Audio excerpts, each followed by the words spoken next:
Now, if you're living in Indonesia and you watch Indonesian programs on TV, what's going to happen is that you'll notice a monotonous phenomena, especially if it's going to Indonesian drama or soap opera, or we can simply call it sinetron. Hello everyone, back with me Alida. I'm here. It's been a very long time since I don't make any video. Anyway, I make this video for my speaking class. Kudos to my lecturer. But the topic in this video is super interesting, so why don't we discuss about it?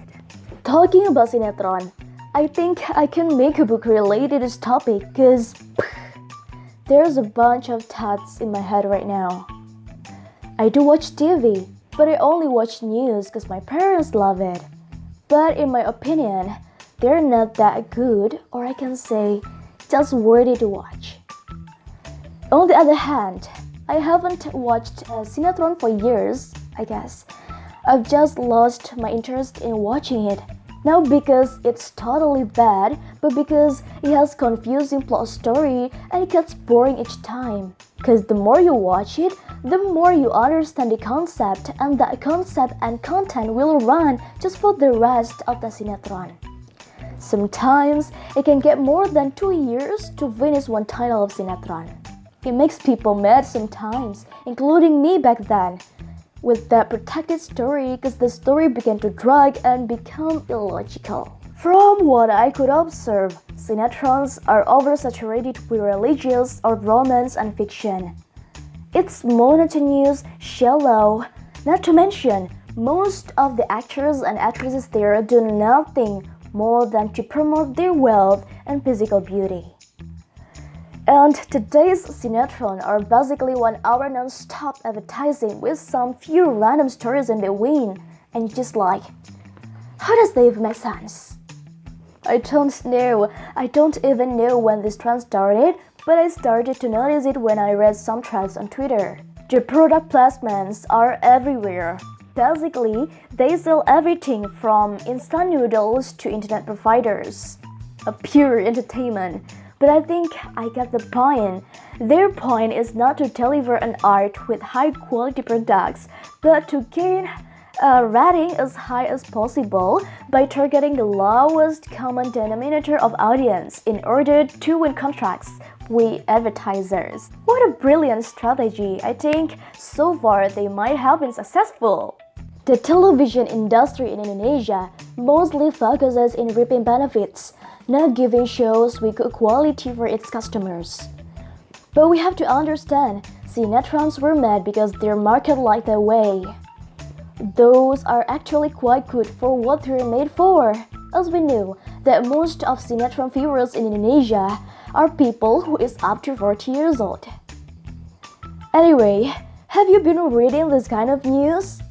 Ikatan Cinta, the most popular sinetron in town, at least for now, or The Legend One, Tukang Bubur Naik Haji with more than 2,000 episodes? In fact, sinetron keep declining among urban and young viewers. So, millennials right now seek another alternatives by seeing YouTube and any other streaming platforms like Netflix and so on. They watched it to see video blog, TV shows, or of course, movies. In a commercial perspective and by the standard of the audience, sinetrons are not bad.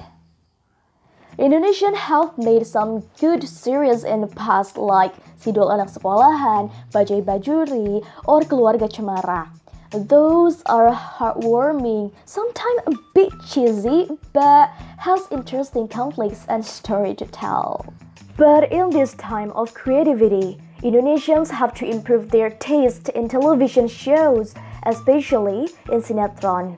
And so those in creative industry, they should treat them more as a form of art rather than mere entertainment. And I just like to point out some things that need to be changed, such as the first one is character development.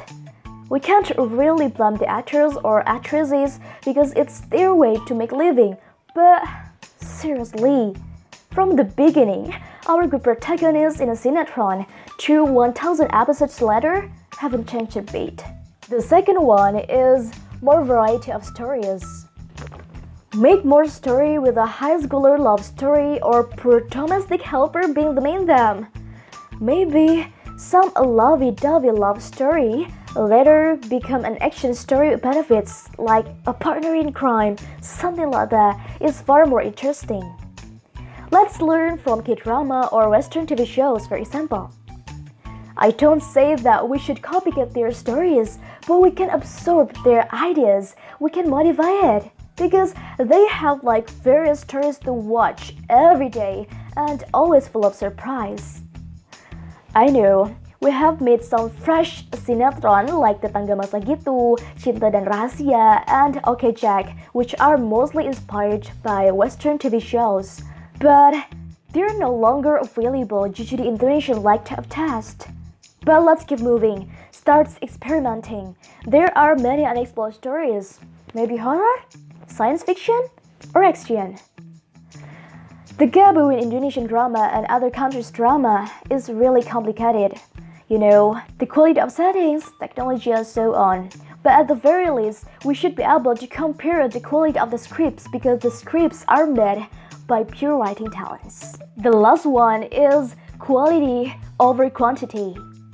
Sinetron is basically 1 hour ad glued together with some shallow stories. 1 hour of the episode is actually 10 to 15 minutes of the actual sinetron, and the rest is the advertisement. I think it can be more effective to make it like 20 minutes per episode and aired maybe twice a week. For I can say 32 episodes is far more better than 2 hours per episode and aired every day for maybe 1000 episodes with 18% of it being talking nonsense and the editing as I mentioned before. What a waste of time. I think that's all from me. Let's hope for a better future for Indonesian typical drama. And don't forget to let me know about your opinion related to this topic in the comment section below. And signing off right now, this is all. Until next time, stay healthy!